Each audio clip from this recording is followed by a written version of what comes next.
vida dele, usa ele com temor e tremor, Senhor, que ele seja boca de Deus aqui nessa noite para falar da tua palavra. Eu te agradeço pela vida dele, Senhor, pela pessoa que ele é, pelo amigo, Senhor, que a gente pode contar um com o outro sempre, Senhor, e que o Senhor continue sustentando o teu filho com a tua mão poderosa e toda a sua família, Senhor. Tu sabes, ó Pai, os ataques, ó Pai, que ele tem sofrido nesses tempos, ó Pai, mas nós sabemos que ninguém joga pedra em árvore que não dá fruto, Senhor. E por isso eu peço que tu possa estar abençoando a vida do teu servo, fortificando ele e dando a ele, Senhor, livramento de todos os ataques do inimigo contra a vida dele, Pai. Eu oro no nome de Jesus. Amém. Amém. Deixa eu aqui. Deixa ela aqui. Deixa ela aí. Graças a Deus. Que a graça e a paz do Senhor Jesus seja com todos. Uma alegria estar com os irmãos. Hoje pela manhã foi muito bom. Aprendemos sobre expectativa e fé. São caminhos opostos, são avenidas que caminham paralelas, né? Mas que às vezes se confundem na nossa vida cristã. Hoje à noite, irmãos, como vocês estão fazendo 21 anos, eu quero abordar um tema missiológico. Talvez você vai estranhar um pouquinho, você vai dizer, pastor, mas isso é missões? Sim, isso é missões. Inclusive o trabalho está sendo realizado a nível de Brasil com o apoio da Junta de Missões Nacionais, a Rádio 316, que eu incentivo você a ouvir a Rádio 316. Aliás, pastor Geliel, eles estão procurando pessoas para fazerem programa na rádio. Se esta igreja quiser fazer um programa da PIB de Navegantes na Rádio 316, quem sabe, não é algo difícil de se pensar. Com essa turma que tem aqui em cima e com essa igreja tão boa, vocês fazem um programa fácil. Essa igreja é tão boa, irmãos, tão agradável, se ela fosse meia hora menos de estrada, eu vou falar de verdade, não é de brincadeira, eu viria ser membro da igreja. Porque a gente precisa de lugares como esse para alimentar a nossa alma. Quem tem Instagram e não me segue, está em pecado. Então, para redimir o seu pecado, está aí o QR Code, para você começar a seguir a partir de agora. Sabe por quê? O Instagram está engraçadinho. Ele me puniu. É verdade, se eu te contar pelo quê, você não vai nem acreditar. Tanto que nós estamos entrando com um recurso judicial, porque nós fazemos uma campanha que você vai conhecer hoje, está aí o brasão, o lema dessa campanha, que é também o selo da Convenção Batista Catarinense para todo o Estado, e a gente trabalha de forma muito árdua, muito pesada contra o crime do abuso sexual infantil. E o Instagram barrou o meu perfil, não me deixa monetizar, não me deixa fazer live, porque disse que eu sexualizei crianças no meu vídeo. Enquanto eu estou combatendo, eu estou sendo punido, enquanto os outros estão adultizando crianças, estão ficando cada vez mais famosos. Mas essa perseguição, como nós cantamos agora há pouco, ela não para o movimento da Igreja do Senhor Jesus. Porque esse movimento aqui, irmãos, ela é da igreja, ela não é do Estado. Sabe por quê? Abra sua Bíblia aí no Salmo 127. Não está aqui no slide essa... deixa eu concluir. Então eu estou te mostrando esse QR Code, porque o Instagram falou um negócio engraçado para mim, eu mandei uma mensagem e eles me responderam. Pediram desculpa, porque disse que, de fato, foi uma punição errada, pastor Geliel. Eles entenderam que o algoritmo interpretou mal a minha postagem, me mandaram uma mensagem dando os parabéns pelo perfil, que luta por uma causa muito justa. Mas sabe qual é a resposta final? Infelizmente, quem te puniu foi o robô, foi o algoritmo. Falei, e daí? Nós não temos poder sobre ele. Você agora tem que reconquistar o robô. Eu falei, agora lascou. Eu levei não sei quantos anos, meu irmão, para conquistar uma mulher para casar. Agora eu tenho que conquistar o robô do Instagram. Aí, sabe o que eles fizeram? Tiraram os seguidores do meu perfil também. Então, a única lição que a gente dá para ele é pôr novos seguidores. E se você escanear aqui, você vai cair no meu perfil e coloca lá seguir. Os vídeos são muito instrutivos, são bons. Tem várias personalidades nos vídeos que são importantes para essa luta, para essa causa. E você compartilhe no seu grupo de família, de escola, de trabalho. Não é para o pastor Rogério ficar famoso, irmãos, isso eu já sou. Pode ficar tranquilo. Não é para mostrar a beleza dele. Minha mulher é ciumenta. É só para você me ajudar a divulgar a campanha. Porque não adianta, sem conscientização, sem educação, vamos sucumbir. Tá bom? Olha o que diz o texto de Salmo, capítulo 127, versículo 3. Eis que os filhos são o quê? Herança do Senhor. E o fruto do seu ventre é o quê? Galardão. Alguém aqui já recebeu em algum momento da vida uma herança? Não, né? Você fez uma cara de tristeza. Tu está no meu time, eu também não sei o que é herança. Que tristeza. E quem já recebeu não vai levantar a mão também, que ele vai falar, sou besta, vamos pedir emprestado, né? Mas tem aquela pessoa que, por exemplo, a avó morre, deixa um anel, deixa um brinco. A pessoa que ganha faz o que com aquilo? Guarda que vende nada. Guarda em 7 chaves. E por isso que o Geliel não ganhou herança, porque quem ia deixar sabia que ele ia vender. Quando a gente ganha uma herança, a gente faz o quê? Protege. Esses dias eu vi um vídeo que você deve ter visto também. Eu ri demais, Geliel. A mulher, aquela coisa de mulher, né? Perguntou para o marido assim, meu bem, você me trocaria por uma mais nova? Ele disse, o que é isso? Você está louca? Você é a mulher da minha vida. Não, mas nem assim umas 10 anos mais novinha, mais bonitinha. Mas de jeito nenhum. Aí ela pergunta, e por um Opala? Aí ele falou assim, que ano que é o Opala? Então quer dizer, quando a gente tem algo assim que a gente dá muito valor, que é um patrimônio muito estimável, a gente guarda até da sala, põe no quarto. Irmãos, você nunca vai ter nada tão valioso quanto os seus filhos, seus sobrinhos, seus netos e as crianças que estão perto de você. Não é à toa que a palavra de Deus ela nos ensina, no livro de Provérbios, capítulo 24, versículo 11, algo muito importante.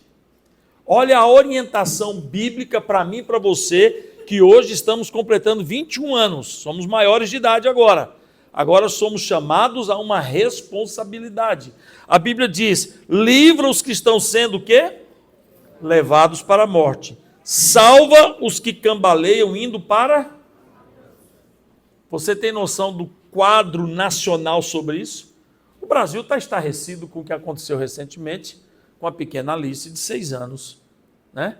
Que foi levada por um amigo de trabalho do pai e depois de abusá-la ainda matou e escondeu debaixo da sua cama. E o maior desespero da mãe foi encontrar o corpo da filha naquelas condições. Sabe quem é que tem poder de reverter esse mundo perdido? Cristo. Não tem lei capaz de mudar o quadro caótico de uma nação corrompida e destruída.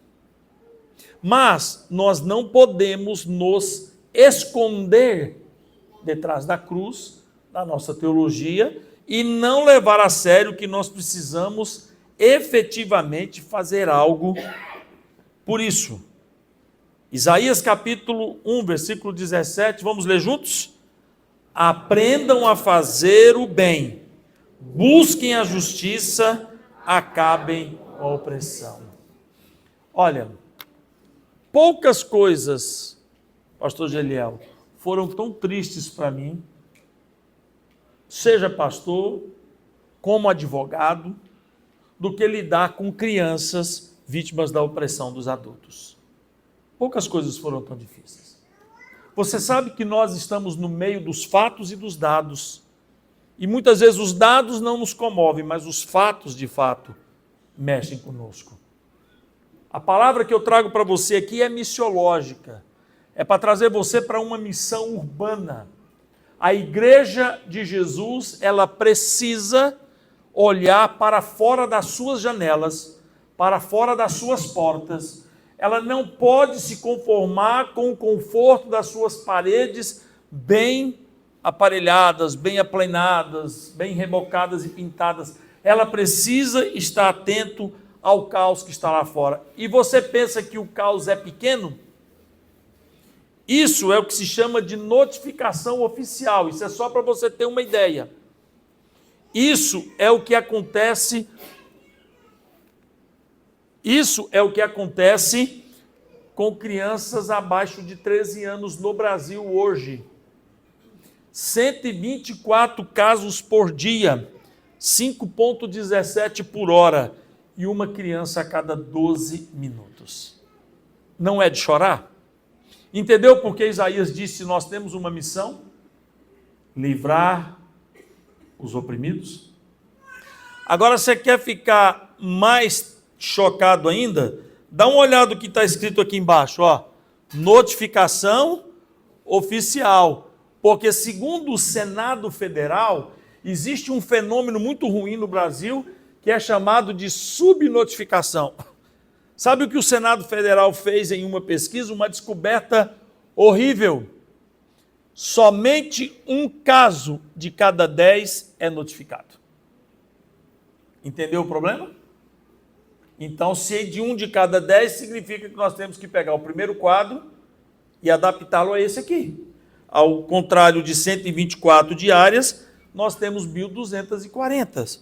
Ao contrário de 5,17 por hora, talvez tenhamos 51 casos por hora. E ao contrário de pensarmos 1 a cada 12 minutos, nós temos 10 casos a cada 12 minutos. Sabe por que isso é um papel da igreja de Jesus? Eu quero colocar para você a fala deste homem, um grande teólogo, Dietrich Bonhoeffer. Ele escreveu algo que é muito importante e você deveria anotar esta frase e guardar ela com você. A prova final de uma sociedade moral é o tipo do mundo que ela deixa para as suas crianças. As crianças, elas são absurdamente tudo para nós. Eu estava vendo aquela pequenininha correndo para lá e para cá, com aquele tênisinho desamarrado. Minha mulher disse: ela está com o tênis desamarrado. Eu falei: não se preocupe, ela é muito pequenininha, se cair o tombo nem percebe. Eu é que não posso andar com o cadastro desamarrado, né? A criança, ela tem uma inocência tão típica e característica dela, que torna-se uma agressão tão absurda quando a igreja não considera ela como a parte mais importante de suas atividades. Sabe por que nós, como igreja, precisamos correr com o evangelho, anunciar Cristo às nações, mas começar nas casas que conhecemos, plantar o evangelho aonde nós vivemos, por conta de dados horríveis como esses aqui. Esses dados são muito ruins. Dá uma olhada nesse quadro aqui embaixo, ó. 70% dos abusos registrados no Brasil acontecem dentro de casa. O pai que deveria cuidar, o irmão que deveria cuidar, o tio que deveria cuidar, o avô que deveria cuidar. Hoje eu fiquei apaixonado pela minha neta do pastor Geliel. Na hora do a gente tomando café para vir para a igreja, ela vira para ele: vovô, vamos no quarto? Aí ele: o que você quer? Para você pôr minha roupa. Olha a confiança que a criança deposita na figura do avô. Coisa mais linda, não é? Não emociona a gente? Esses dias eu cheguei de viagem, claro que eu queria ver minha esposa, claro que eu queria ver meus filhos, mas é claro que eu já vim com o presente da neta já na mão. Irmão, sabe o que ela fez? Ela pegou a cadeira, pôs na frente da porta, esperando que eu abrisse a porta. Ela chegou, eu não estava em casa, ela ficou toda triste, chorou para mim: pô, meu avô não está em casa e tal. Ela tem 2 anos e meio. Quando eu abri a porta, que ela me viu, gente, não tem cena igual aquela. Como é que pode uma coisa tão linda, tão gostosa, tão extraordinária dessa ser destruída? Obra de Satanás, que a Bíblia diz que ele veio para matar, roubar e destruir. Em Chapecó, eu terminei uma palestra, um homem me procurou, não como pastor, mas era uma palestra de direito, e ele disse: doutor, tenho algo para dizer para o senhor que é muito triste. Foi o que foi? Na minha família já tem mais de 4 anos que não tem Natal, não tem Ano Novo, não tem aniversário, não tem festa, não tem nada. Eu disse: mas por quê? Porque a minha mulher flagrou meu pai abusando da nossa filha de 5 anos. é uma vida que se destrói, é uma família que se destrói. Irmãos, quem está feliz com isso? Vamos ser honestos. Tem malandragem, safadeza, tem isso, tem aquilo, mas nós não podemos esquecer, não podemos tampar os olhos e os ouvidos de que este mundo jaz, todos juntos, esse mundo jaz no maligno.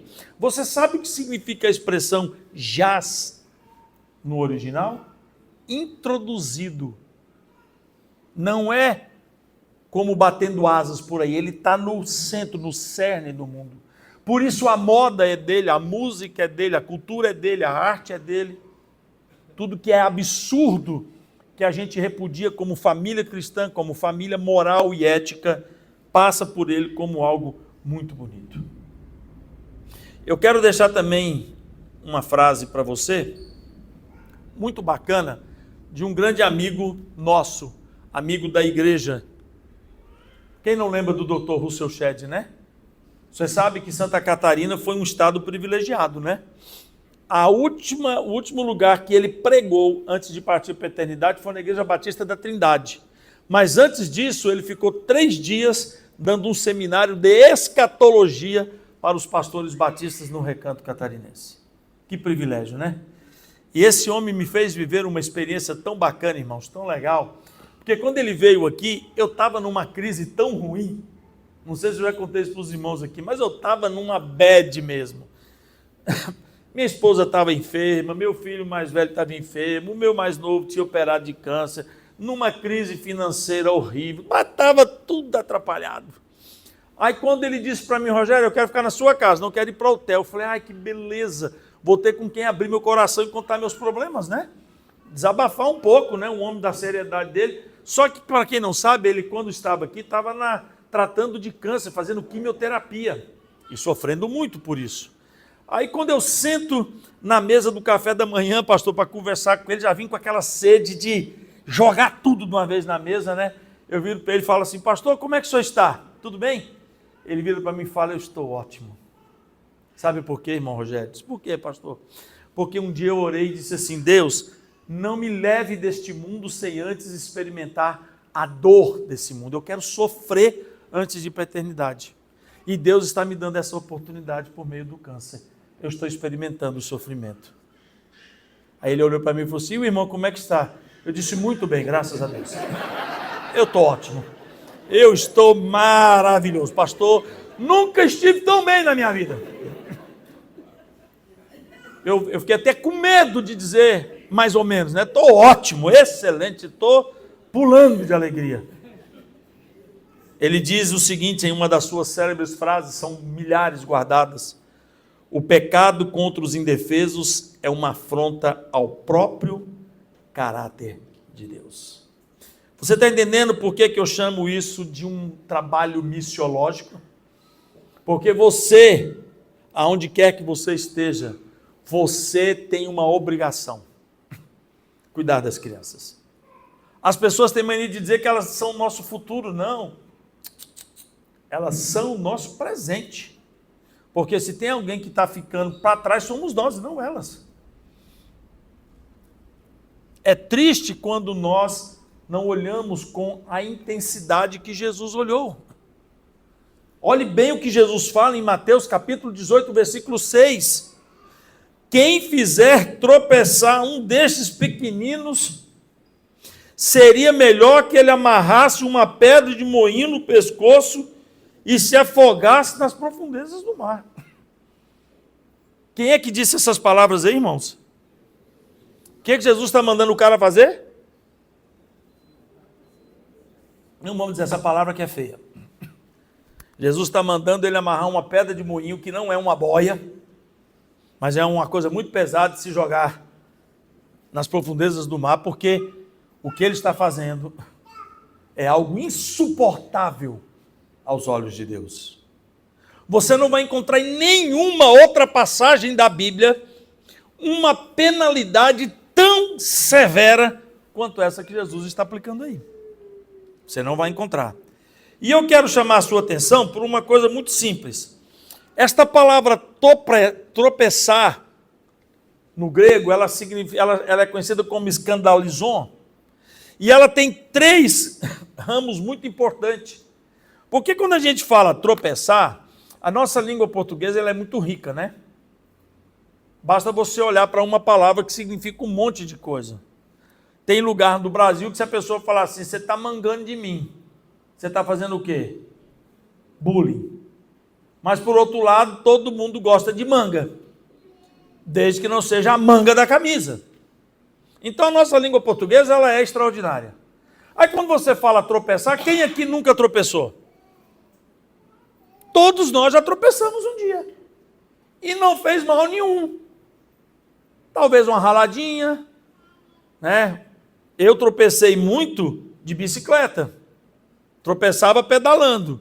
Sim, caía, ralava a cara, chegava em casa, jogando bola no quadradão. O nome era quadradão, era um quadrado de asfalto que era um estacionamento. Você ia chutar a bola, errava, pegava o chão. Ficava a unha do dedão pendurada assim, mas amarrava uma sacolinha de plástico e vamos embora. Na hora de tomar banho à noite, é que a gente chegava em casa escondido e ia para debaixo da coberta com medo da água do chuveiro. E a mãe falava, não adianta não, pode tomar banho assim mesmo. A gente tomava banho assim, né? Um pé de fora para ver.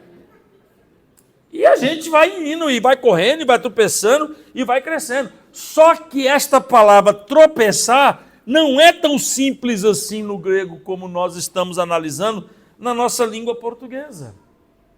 Jesus não está falando de quem fizer uma criança levar um tombinho, dar uma raladinha, ter um sofrimentozinho. Não, ele está indo muito mais além. Ele está usando uma expressão que ela traz 3 sentidos muito claros.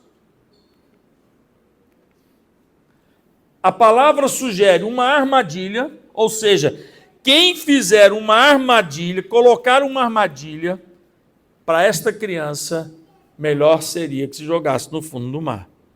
Quem induzir-la ao mal do pecado, porque essa é uma ramificação da palavra tropeçar, e a outra é o dano à integridade que Jesus está trabalhando. Significa prejudicar profundamente a fé ou a integridade de um vulnerável. Portanto, a palavra escandalizon, no grego, para tropeçar, não é levar um tombinho e dar uma escorregadinha e dar uma raladinha no joelho nem na cabeça do dedão. É fazer algo que muitas vezes, permita-me dizer, fica irremediável para quem tropeça. E aí, se você pegar, por exemplo, o texto bíblico, Mateus 18:6, você vai ver o que eu disse e repito, uma das mais severas condenações de Jesus. Você já tinha visto esse texto como um texto condenativo? Porque geralmente a gente olha o texto como um exemplo de, deles são os reinos do céu, mas espera aí, tem um ponto muito importante nesse texto. Uma condenação tácita da parte de Cristo para quem faz algo tão brutal, tão devastador. Jesus faz uma advertência muito séria sobre quem faz os pequenos serem vítimas de uma armadilha, de tropeçarem ou de serem induzidos ao mal. A severidade do castigo descrito aqui, ele enfatiza a gravidade do pecado. Entendeu porque ele é um assunto missiológico? Não é só uma questão legal, irmãos. Nós estamos falando de espiritualidade. A igreja, ela precisa trabalhar como uma arrebatadora do opressor. Coisa mais linda é quando nós temos um departamento infantil como a prioridade da igreja. Departamento infantil não pode ser a sala que sobra da construção. Não pode ser o ponto cego do prédio. O departamento infantil tem que ser os primeiros pontos a serem construídos, tem que estar na estrutura, na arquitetura do prédio de maneira muito visível, muito salubre, muito clara. Ok? E mais, tem uma coisa muito perigosa, irmãos, que eu preciso chamar a atenção de vocês, papais, mamães, titios, vovôs e vovós. Esses dias eu estava com o pastor Edson de Blumenau, ele foi me visitar lá no acampamento, e aí chegou a netinha dele, e ele vira para ela e fala assim, Dá oi pro titio. Eu virei para a criança e falei assim, eu não sou seu titio, dá oi pro pastor. Sabe por quê? Deixa eu dizer uma coisa para você. Toda criança tem um radar de defesa. Toda criança tem um sistema de alerta. E quando chega um estranho, o sistema de alerta dela entra em ação. E ela se retrai. Ela não se abre para o estranho. Porque é o sistema de defesa dela. Aí você, erroneamente, vira para ela e aponta para um estranho e diz assim, titio. Ou se é de cabelo branco, diz assim, vovô. E ela sabe que o titio e o vovô dela não faz mal para ela. Então ela vai se entregar para aquele estranho como ela se entrega para você. Você desarmou o sistema de vigilância dela e tornou ela vulnerável para um suposto ataque. Nunca ensine seus filhos, netos, sobrinhos, seja quem for, chamar estranho de titio, de titia, de vovô e de vovó. Tem que ser muito da família e de muita confiança mesmo. Hoje eu fui cumprimentar a minha. Ela fez assim com os bracinhos. Eu disse, tá bom, você não quer, não tem problema. Quando você quiser, você me cumprimenta. Criança tem personalidade, nós precisamos respeitá-las. Nunca mande uma criança abraçar, beijar e sentar no colo de ninguém. Isso é um crime que se faz contra ela. E a criança dá sinais de alerta. Ela apresentou medo de alguém ou de algum lugar, abra a sua antena de vigilância. Pastor, mas isso deixa a gente quase paranoico. Quando você estiver paranoico, você está no ponto. Enquanto você estiver flexibilizando e arrumando jeitinho, você está fora da forma. Quanto mais paranoicos formos, melhor para elas. Na minha cidade de Anápolis, um município daquele tamanhozinho do estado de Goiás. Uma informação importante para você. Criança com menos de 14 anos. Os adolescentes não vão gostar do que eu vou dizer. Tampe os ouvidos dos adolescentes para não ficar bravo comigo. Não vai a banheiro sozinho. Mas está na igreja, e da igreja não é o paraíso, não é uma antessala do céu. É um lugar que está com muita gente mal intencionada. Ô pastor, o senhor está falando isso de mim? Espero que não. Eu espero não estar falando de você. Mas eu preciso que você me entenda que eu sou um formador de opiniões. E aqui em Santa Catarina, aqui no nosso estado, com o maior índice de DH do Brasil, um estado que todo mundo quer vir morar porque é rico, é próspero, é seguro, uma menina de 5 anos foi abusada no banheiro da escola, da igreja. Pais, qual foi o primeiro texto que eu li hoje? Os seus filhos são o quê? E herança sai andando por aí à disposição, vulneravelmente, fragilmente, para qualquer um passar a mão e levar? Não. Mas pastor, minha filha já tem 13 anos. Ela pode não querer ir de mão dada, mas vá atrás dela no banheiro. E fique lá na porta esperando ela sair. E a igreja, o papel dela é colocar uma câmera na porta do banheiro, para ver quem entra, quem sai, com quem que entra, quanto tempo fica e quanto tempo leva para sair. Isso é simples. Sala onde tem criança com professores e monitores, tem que ter pelo menos 3 câmeras, uma no canto, outra na outra e uma de frente. É investimento muito pequeno para o tamanho do patrimônio que temos guardado nessas salas. E aqui, quero avisar uma coisa para os irmãos. Já temos aqui na igreja verba suficiente para colocar um sistema de segurança e vigilância dos mais modernos. Só falta conectar. Sabe onde que está esse sistema? No bolso de vocês, é só vocês doar para a igreja. Ué, você traz filho, traz sobrinho, traz neto e não quer ajudar no processo? Bora lá, galera, vamos pôr a mãozinha no bolso. Na sala já tem. Falta agora pôr na porta do banheiro. Se você continuar, alguém vai levantar a mão e dizer assim, eu vou dar a câmera. Né? Quase deu certo, Elia. Vamos tentar de novo. Irmãos, é uma coisa muito séria, isso é muito complicado. O olhar de Deus para os pequenos, travou aqui para mim. Vira para mim aí o slide, por favor. 14. Isso. O olhar de Deus para os pequenos é muito simples. Ele é defensor dos vulneráveis. De Gênesis a Apocalipse, Deus se revela como o defensor dos fracos e dos vulneráveis, e ninguém é mais vulnerável do que uma criança. Ninguém. Na Bahia, o menino chamou a mãe dele e disse, a mãe achou estranho o jeitinho que ele estava andando, meio assim desconcertado, pouco sujinho. A mãe perguntou, o que foi, meu filho? Ele vira para ela e diz assim, o titio da van, o motorista da van escolar, o titio da van furou meu bumbum, mamãe. Você consegue imaginar a dor desse menino? Não é física, não. Emocional. E sabe o que está sendo destruído por detrás disso? Você tem ideia? A vida espiritual dele. Porque isso vai transcender a matéria, o físico, isso vai para o campo do mundo espiritual. Está entendendo a responsabilidade da igreja? Jesus, ele é um modelo de fé, ele não apenas acolheu os pequenos, mas ele colocou como modelo de fé, e a advertência dela é que o abuso é um pecado grave.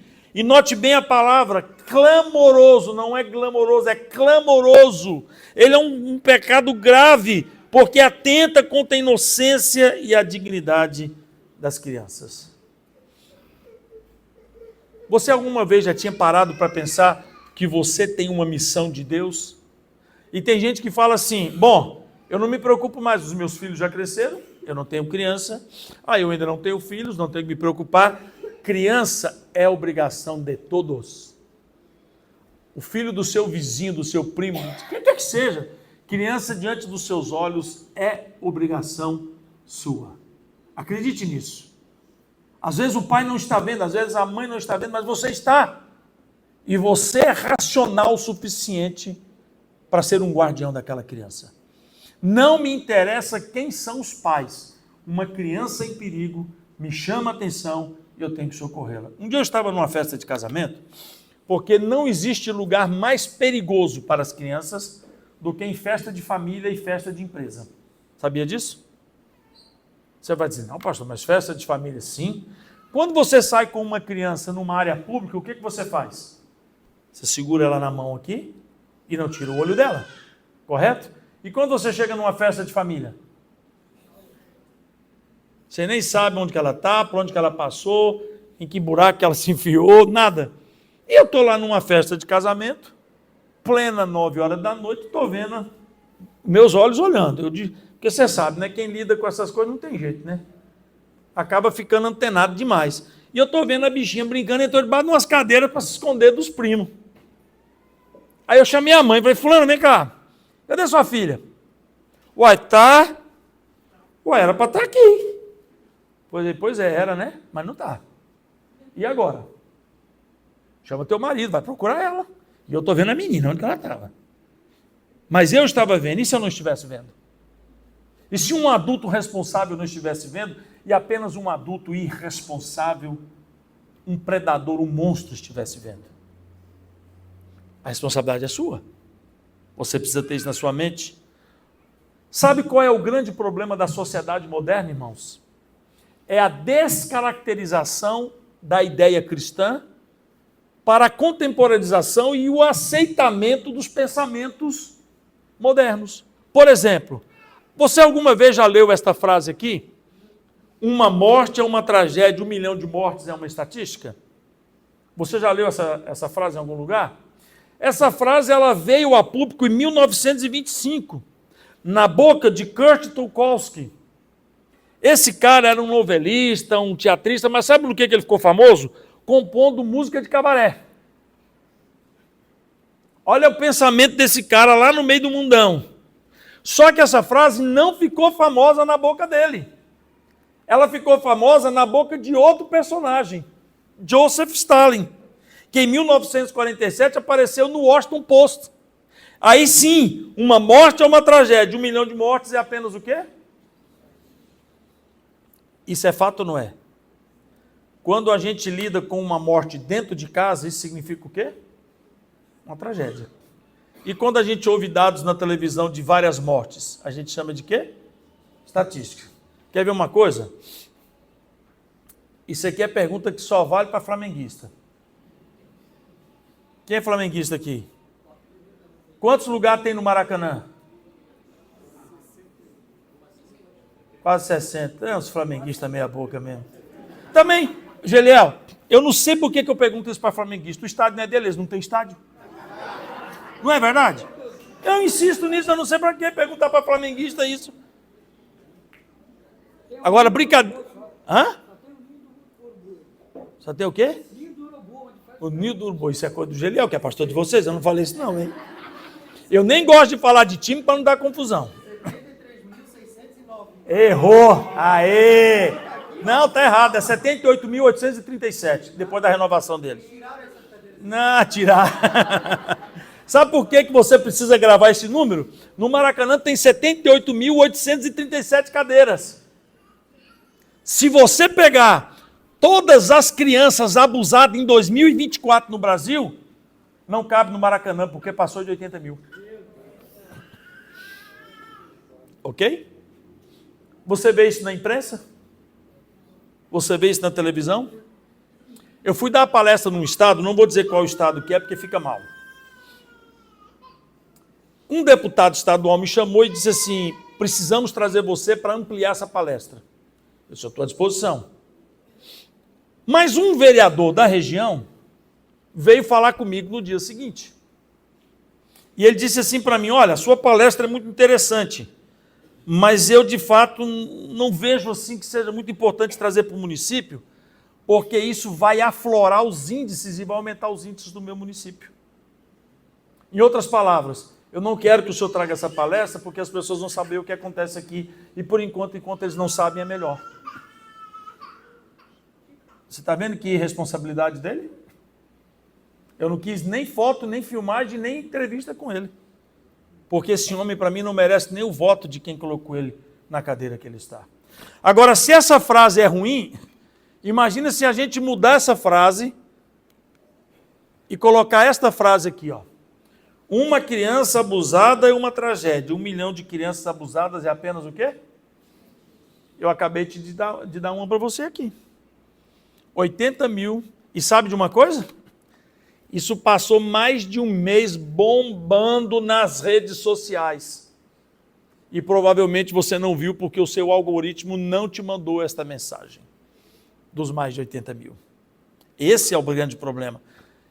Quando nós vivemos nesse campo da modernidade, quando a gente vive nesse princípio que nós estamos passando aí agora, muda para mim, por favor. Está travando aqui. É preciso a gente entender uma coisa certa. A estatística, ela vira uma tragédia quando a criança abusada é sua. É um filho, é um sobrinho, é um filho de um conhecido. Sabe o que é a polícia chegar numa casa para chamar um pai e dizer para ele, o senhor precisa ir ao hospital, sua criança está internada porque foi violentada? Aonde nós estamos como igreja nesse processo? Me chateia muito, irmãos, o que eu vejo no Brasil hoje. Eu vou confessar que eu fico triste. Não interessa qual é a minha linha partidária, não interessa que tipo de político eu gosto de seguir, não me importa. Mas o Brasil é muito grande para ficar anos e anos só Lula de um lado, Bolsonaro do outro e Alexandre de Moraes no meio. Como se não existisse mais Brasil. Não tem mais pauta, não tem mais nada, só tem isso no Brasil. E quem está cuidando das nossas crianças? Deixa eu colocar mais uma frase para você aqui, de C.S. Lewis. Quantos conhecem C.S. Lewis? Quem nunca leu um livro dele precisa ler. Além dos grandes filmes que já assistimos, oriundo de sua literatura, C.S. Lewis disse uma coisa muito interessante. As crianças não são uma distração do trabalho mais importante. Elas são o trabalho mais importante. Olha que coisa espetacular. E aí o que você precisa levar a sério? A gravidade do abuso infantil. Troca para mim, por favor. Já foi? Beleza. A gravidade do abuso infantil. Porque ela atenta contra o que há de mais nobre de uma criança. A violação dos princípio do amor, do respeito, da proteção, ensinados por Cristo. Deixa eu falar uma coisa para você que você não sabe. Quando uma criança passa por esse crime, experimente falar para ela de papai do céu.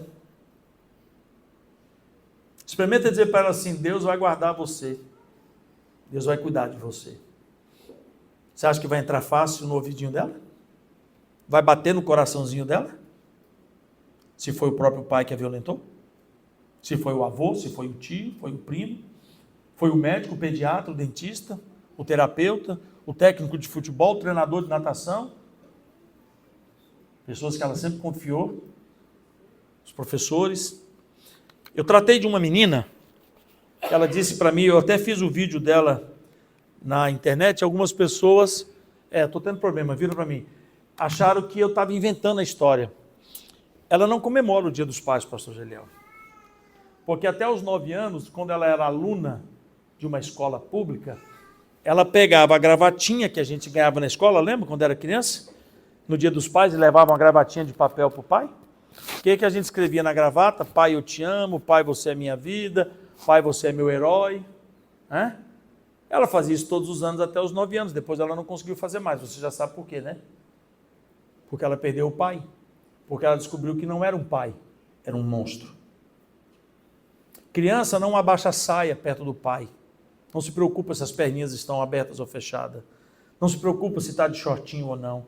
Porque ela não vê um homem, ela vê um pai. Ela vê um amigo, um amor incondicional naquele homem. Então é inaceitável aos olhos do bom pai que nós temos que isso seja violado, que essa traição aconteça.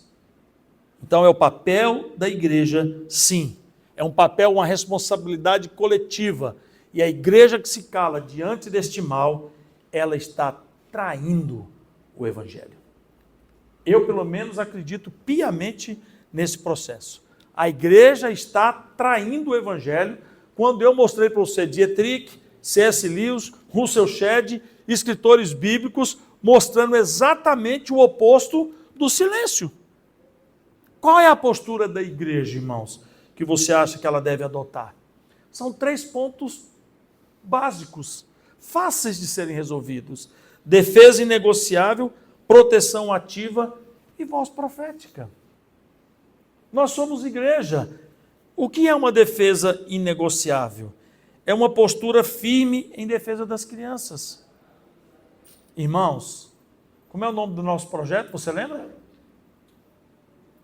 Não, fala quem conhece, calma aí. Quero ver a igreja. Como é o nome do nosso projeto?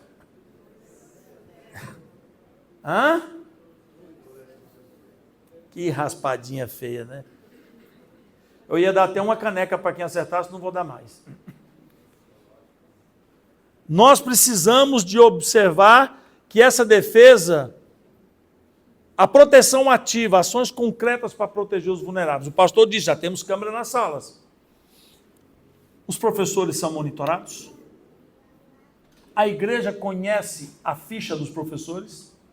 Eles preenchem uma autorização de pesquisa de histórico da vida deles? Porque a igreja tem um problema. A mão de obra é tão escassa que quando a pessoa se oferece, agarra ele na hora. Primeiro eu quero conhecer a vida dele pregressa. Quero saber quem é a pessoa que vai cuidar dos filhos dos meus queridos irmãos dentro da igreja. Ainda que seja a última mão de obra voluntária, se não for qualificada e aprovada, as crianças ficam dentro do templo. Elas estão mais bem protegidas. Isso é fundamental. Além disso, além de uma proteção, vira para mim, por favor. Aí entra o mais importante, irmãos, a voz profética. Sabe o que é uma voz profética? É denúncia. E esse é o foco da palestra, esse é o foco da mensagem. Dizer para você que não importa quem abusou, ele tem que ser denunciado. A única maneira da vítima se sentir acolhida é quando ela vê o seu abusador pagando pelas penas da lei. Um dia eu abri o meu WhatsApp e uma pessoa mandou para mim, lá de Anápolis, da minha cidade: Rogério, olha essa reportagem. Quando eu olhei, quase caí de costa. Um maestro de Goiás, o mais famoso do estado de Goiás, de viajar para o Japão com o governador, com o presidente da República, A agenda do homem é uma coisa extraordinária, é maluca. O cara é impecável. A esposa dele, crente, serva de Deus, membro de uma igreja conhecida. Meu irmão, assim com ele, amicíssimo, meu irmão músico, meu irmão cuida da agenda de palestras do governador, ele que cuida da parte de TV, estão sempre muito juntos. Na reportagem bem grande assim, maestro fulano preso por pedofilia. Você sabe qual foi a primeira coisa que me bateu no coração? Meu irmão. Eu liguei na hora para ele. Falei, Rodrigo, isso é verdade? Ele, infelizmente é. Eu falei, mas esse cara vivia na sua casa. Pois é, meus filhos cresceram aqui do lado dele. Aí eu falei para ele assim, Rodrigo, eu te amo muito, meu irmão.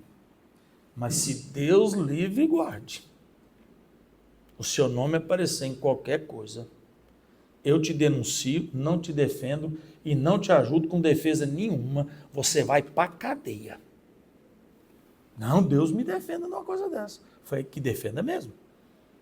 A igreja de Cristo, ela não pode ser conivente, nem com o irmão, nem com o pai, nem com o sogro, nem com o tio. Esses dias eu pus uma enquete no Instagram, né? Porque um avô abusou da menina. Aí eu perguntei, você denunciaria se fosse seu pai? Ou você só denunciaria se fosse seu sogro? Porque denunciar o sogro é fácil, né? E o pai? E o irmão? E o cunhado? E o tio? E o pastor? Não, o pastor não corre esse risco. Não corre se ele for crente igual o Geliel. Se ele for um santo homem de Deus como o Geliel. Que eu disse para o Geliel hoje, eu confio na sua oração. Eu acredito na sua vida cristã, na sua vida espiritual. Ele não me pediu para falar isso não, irmãos. Mas eu quero dizer uma coisa para os irmãos, vira para mim. A igreja precisa tomar ciência de que ela está entre os dados e os fatos. Você sabe qual é a questão dos dados e dos fatos? Eu vou tentar ser bem breve para te explicar uma situação que você vai entender melhor. Pula para o 32 para mim de uma vez, dá 32 enter. Eu quero ver se você consegue pegar o fio da meada comigo. Você lembra do tal do Covid-19? Lembra? Quem vai esquecer dessa miséria? Quem aqui pegou Covid? Poxa, vocês são valentes mesmo, hein? Quase a igreja toda e está todo mundo aqui, velho. Ué, perderam alguém aqui de Covid, Geliel? Uma pessoa. Uma pessoa. Agora, preste atenção numa coisa no Covid, vira para mim. Qual foi o grande problema do Covid? Os sintomas. Uns tinham sintomas comuns, outros sintomas graves. Portanto, uns tossia, febrezinha acima de 37, outros dificuldade respiratória e insuficiência renal. Então, tivemos uma divisão de problemas com o Covid. Pode avançar para mim. O que aconteceu? Ninguém discutia se o Covid-19 existia ou não. A discussão é se realmente precisava o quê? De se preocupar tanto. Com essa discussão, pode virar, surgiram 3 debates fortes no Brasil. O da saúde, o da política e o da ideologia. Aí virou um emaranhado que ninguém sabia onde estava a ponta do nó disso aí. Era uma briga fora de série. Vira para mim. O que aconteceu? Disfunção social. Parte levava muito a sério, outros levavam a sério de nada. Essa disfunção social trouxe uma ruptura. Pode virar. Os que eram diretamente impactados sofriam e lamentavam suas perdas. Aqueles que não eram tão bem impactados, eles não sofriam tanto. Pode virar. Mas aí o que a gente passou a ter? Uma avalanche de mortes. Eu quero que vocês olhem essa cena aqui, por favor. Quem não foi nem para o hospital com Covid, levanta a mão. O que essa cena representa para você? Quase nada. Quem ficou internado? Essa cena te faz mal? Pouquinho. Quem ficou na UTI? Então essa cena vai representar pouco para você também. Pode virar, por favor. É possível que esta cena aqui, associada a essa, se torne mais grave para você? Só existe uma maneira. Pode virar para mim. Quando você se torna a vítima do problema. Aí sim, quando você olha uma imagem daquela, vira para mim, por favor. Eu, por exemplo, estou aqui, ó. Esse sou eu no Covid. Essa é a minha mulher orando por mim. E eu morrendo de raiva dela. Olha a minha cara. Eu estou falando sério, eu não queria nem olhar para ela. Porque ela é portadora de esclerose múltipla. Eu não queria ela lá dentro da UTI. Porque eu tinha medo que ela contraísse. Aqui estou eu, respirando por traqueostomia. Aqui está o respirador, está aqui atrás. Eu tive uma parada cardiorrespiratória porque essa máquina aqui pifou, eu fiquei sem oxigênio. Aqui eu perdi 38 quilos em 40 dias. Aqui eu tive 3 paradas cardiorrespiratórias, uma disfunção renal que os meus rins necrosaram. Então você sabe o que é para mim quando eu olho aquelas imagens? Faz diferença para você. Porque eu sei o que é sofrer uma pandemia. Dá um clique aí para mim, por favor. Para mim, a pandemia de fato existiu. Eu senti na pele. E muitas vezes eu dizia, Senhor, me leva porque eu não aguento mais. Eu fiquei 50 dias só dentro da UTI. Imóvel, paralisado, do pé à cabeça. Quando eu saí do coma, eu fiquei 35 dias depois que eu saí do coma, quase 40, sem mexer um dedo, sem dizer uma palavra e olhando para o teto. Só era a única coisa que eu fazia. Então, para mim, e outra coisa, hoje eu trago sequelas profundas da pandemia. Eu não tenho mobilidade no pé direito. Está vendo a minha tosse que não para? 1/4 do meu pulmão não voltou normal. Então, eu vivo isso. Eu sei o que é uma pandemia, pode girar para mim. Então, entre dados e fatos, existe um elemento, que é o elemento surpresa. Enquanto eu só estou vendo dados, não mexe comigo. Mas quando se torna um fato na minha vida, tudo muda. Pode girar. E aí eu quero dizer para você que essa estatística aqui, ela pode virar uma tragédia na vida de qualquer pessoa. Sabe por quê? Porque o abuso sexual infantil é uma pandemia silenciosa. Pode virar. E quem... Só segurei um pouquinho, não dá play agora não. Eu vou terminar com esse videozinho aí. Quem não passou por ela, acha que são só dados. Mas quem passa, são fatos. Você olha para aquela imagem do Covid e ela não mexe tanto com você. Mas pensa você no meu lugar, naquela cama, 50 dias, com feridas desse tamanho nas costas, nas nádegas, na perna, no calcanhar, na cabeça, dores intermináveis que parecia que estava pegando fogo. Era o tanto que a carne já tinha necrosado e afundado. De repente chegaram 2 cirurgiões no quarto para me olhar. E um deles disse, temos que levar ele para o centro cirúrgico e fazer transposição de carne para ele, para resolver as feridas muito profundas. Aí o meu médico disse, se você tirar ele daqui, ele morre. Ele não tem pulmão para isso. Aí o médico virou para ele e disse assim, ele só tem 2% de pulmão. O Covid tomou 98% dos pulmões dele. Se tirar ele daqui, ele morre. Quem me salvou das feridas foi uma prima da minha esposa, que é proprietária de um hospital de queimadura, e começou a tratar de mim com uma pasta lá dos antigos do hospital. Eu levei 7 meses para fechar uma ferida. Então você sabe o que a pandemia significa para mim? Quando eu levanto de madrugada com uma dor nessa perna que vai daqui até o pé, eu lembro da pandemia. Quando a dor é tão forte que eu não aguento, eu tenho que levantar e fazer esse alongamento para ver se melhora, eu lembro da minha internação. Quando eu uso uma bombinha todos os dias de corticoide, eu lembro da pandemia. Quando eu tomo medicamento diário, até para ter facilidade de urinar, eu lembro da pandemia, porque eu fiquei 15 dias conectado numa hemodiálise. A minha urina era da cor da Coca-Cola, de tanto sangue. E ela clareou por um milagre, porque os rins não se regeneram. Tudo isso, quando falo em pandemia, para mim, até pouco tempo atrás eu tomava remédio para o transtorno do estresse pós-traumático. Você sabe o que significa isso? O transtorno do estresse pós-traumático é alguém que passou por algo muito terrível. Normalmente, um soldado em campo de guerra, Alguém que sofreu um acidente muito ruim e ficou preso em ferragens, acidente de ordem natural e ficou preso nos escombros, uma doença que o levou quase à morte, ou praticamente ele conheceu a morte. E sabe quem está taxado como vítima do transtorno do estresse pós-traumático? Crianças vítimas de abuso sexual.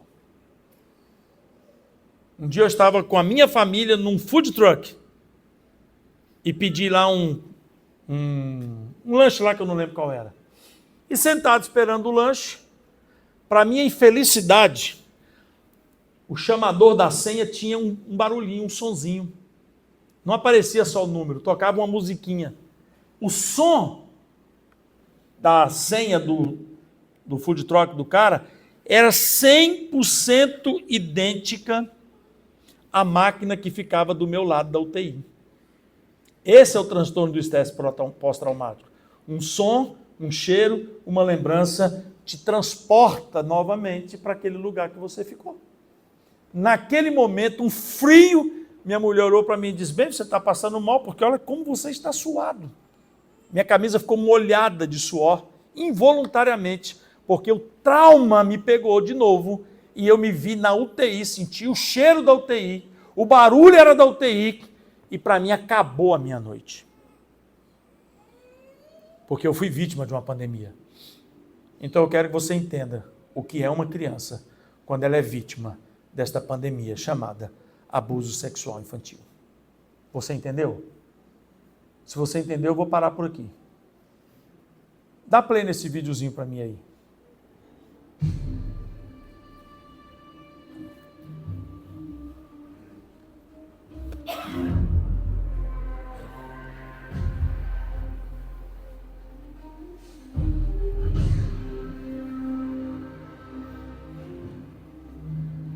A única preocupação do abusador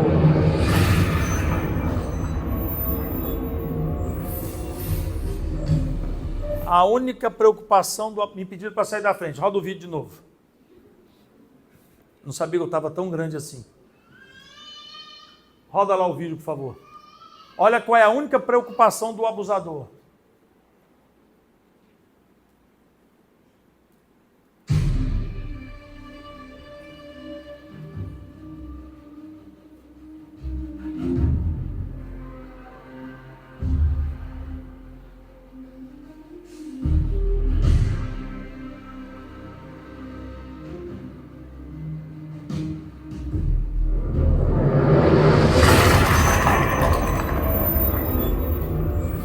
O único projeto dele é qual será a próxima vítima.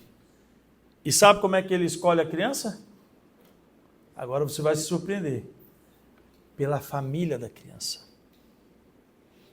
Quanto mais ausentes são os adultos, mais na mira ela está. E agora, pior ainda, quando são filhos de mães que criam seus filhos sozinhas, não tem a figura do pai. Ou quando tem a figura do pai, ele é um alcoólatra, usuário de droga, ele é um ausente. Ou ele não é nada disso, mas a agenda dele nunca permite ele estar com os filhos. Então ele não busca na escola, ele não participa de uma reunião. O síndico do prédio não vê o pai andando com ele. O pai está sempre cheio de atividade, nunca tem tempo para o filho. Aquela criança é um alvo. Vê a responsabilidade nossa? Por isso, você precisa adotar uma criança emocionalmente. De alguém que você conhece, de uma mãe sozinha, de uma família destruída. Uma criança que presencia uma agressão familiar, ela se torna vulnerável para o ataque do predador. Porque ele percebe que ela está vulnerável, ele quer ser o remédio para ela. Daqui a pouco ele conquista ela e o próximo passo é o abuso. Para começar, casal não tem que brigar. Eu não entendo quando as pessoas falam assim, briga entre casal é normal. Normal aonde? Mas se ainda assim vocês querem brigar, querem fazer um ringue para vocês em casa, faça num lugar fechado, longe das crianças. Porque elas não têm que passar por isso. uma discussão entre pai e mãe fragiliza o emocional de uma criança e põe ele na mira do abusador. Porque o abusador trabalha em 3 caminhos, e aqui eu encerro a minha palavra. Impunidade. Ele sabe que nada vai pegar contra ele. Segundo, vulnerabilidade. A criança vem de área muito pobre, pouco assistida, pouco dinheiro, pouca escolaridade, mães solteiras, pais usuários de droga, pais drogados, famílias de comunidade, ou crianças frágeis. Tem o núcleo familiar completo, mas o núcleo familiar é destruído, é tóxico, a criança também se torna frágil. Você não pode fazer nada com a impunidade, a não ser saber votar. Mas você pode fazer com a vulnerabilidade e a fragilidade. É ser pai e mãe responsável, ser tio e tia responsável. Gente, olha para a sua criança e imagina que um pai teve que olhar para dela na idade da sua e sofrer com um abuso sexual. Nós temos registros de abuso de crianças de 7 meses. O mais alarmante que abalou o Brasil foi de uma menina de 5 dias. Sabe qual é o seu papel? Ser profético. Se eu souber, eu vou denunciar. Coloca o número 1 para mim aí. Você precisa deixar uma mensagem muito clara no seu trabalho, na sua escola, na sua família, na sua vizinhança. Você precisa deixar essa mensagem aqui. Você é o quê? Tolerância zero. Porque todo abusador é covarde. E quando ele sabe que tem alguém que é tolerância zero, ele nem chega perto. Porque ele sabe que ali vai dar B.O. Deixe o seu irmão, seu cunhado, seu tio, seu primo, seu pai, seu avô, seu sogro, saber que com você não tem acordo. Não, pastor, na minha família, graças a Deus, eu não preciso disso. Faça só por prevenção. Cuidado com as festinhas festa de pijama. Eu não quero contrariar o departamento de adolescentes e jovens da igreja. Mas, infelizmente, eu sou contra esse tipo de encontro de concentração. Porque eu tenho estudos claros, estatísticas comprovadas de pessoas abusadas nesse tipo de concentração. É muito perigoso. Sabe qual é o lugar mais seguro para as crianças? Aonde os seus olhos os alcançam. Se você vai deixar o seu filho num lugar que você não sabe o que ele vai ouvir, você não tem controle com o que ele vai ver, e você não sabe quem vai tocar nele, ele não pode ir sem você. Ah, mas agora tem uma moda, festa da criança, o convite é só para ela. Hã? Sai para lá, jacaré, aqui nessa lagoa não. Aí o pai bonitão que está doido para se livrar do filho, que está cansado, que ele precisa de jogar bola, precisa de encontrar com os amigos, precisa de sei o quê, pega o menino, deixa na casa do outro e daqui 3 horas volta para buscar. Pirou? Endoidou? Só se foi. Que controle que você tem nessas próximas 3 horas dos seus filhos? Já é um perigo a escola, já é um perigo a creche que temos que nos submeter. Agora eu vou voluntariamente entregar os meus filhos em festas que eu não posso participar, eles não vão. E se você não for radical, amanhã você vai chorar. Você entendeu o meu apelo? Entendeu por que eu escolhi hoje à noite para falar isso para você? Você agora tem 21 anos. Você agora é adulto. É uma igreja saudável. E essa igreja precisa ser uma igreja referência no Estado, como uma igreja tolerância zero ao abuso sexual infantil. Pastor Geliel, faça um banner com este slogan e põe na parede da igreja, para toda a sua vizinhança passar e ler e falar assim, que bacana, essa igreja ela é tolerância zero a esse crime nefasto. Pega esse emblema, coloca no teu Instagram, no teu Facebook, deixa as pessoas saberem que você faz parte disso. É assim que a gente vai fazer uma mudança espiritual. Gente, a Bíblia diz que Deus não nos chamou com espírito de covardia. Se nós começarmos a ter medo, deixa eu dizer uma coisa para você e grave isso no seu coração. Porque muitas pessoas dizem para mim, pastor, eu tenho medo de denunciar e ter problema. Então eu vou dizer uma coisinha para você e você vai guardar no seu coração. O medo de denunciar não pode ser maior do que a dor da vítima, que sofre calada, sem ter com quem falar. Depois entra lá no meu Instagram, tem um vídeo lá de uma repórter trazendo um relatório, uma notícia, uma matéria de uma menininha que já não aguentava mais nem viver, de tanta opressão que ela estava sofrendo pelo telefone, com mensagens horríveis, tenebrosas, pedindo coisas horríveis para ela. Vai lá para você ver quem é que estava mandando as mensagens para a menina. Entra lá. Compartilhe os vídeos, irmãos, eles são instrutivos, eles são importantes. Porque muitas vezes tem pessoas do seu lado que nem imagina o que está acontecendo lá fora. Mas nós somos os atalaias, os embaixadores do rei, nós somos a bandeira de Cristo, nós somos os portadores das boas novas, nós somos os que temos poder contra a opressão, nós somos os que temos poder contra o mal nefasto no mundo. E a igreja ainda não foi arrebatada. O mundo não está podre ainda, porque o sal da terra está aqui. O mundo não está em terríveis trevas, porque a luz do mundo está aqui. E nós somos a luz do mundo e o sal da terra, e precisamos ir aonde quer que seja. Não importa aonde tenhamos que entrar, nós temos que entrar. Porque Deus nos chamou com espírito de autoridade, de valentia, de bravura. Você concorda comigo? Diz amém. Amém. Pastor, posso fazer uma oração antes de entregar? Eu gostaria que você fechasse os seus olhos agora. E a oração é, se você me permite, pelas crianças do nosso Brasil, pelas crianças da sua cidade, da sua rua, pelas crianças da sua família. As orações são para essas crianças. As orações são para elas agora. Você imagina, eu falei aqui 60 minutos. Sabe o que quer dizer isso? Pelos dados oficiais, enquanto eu falava, 5 crianças foram abusadas no Brasil.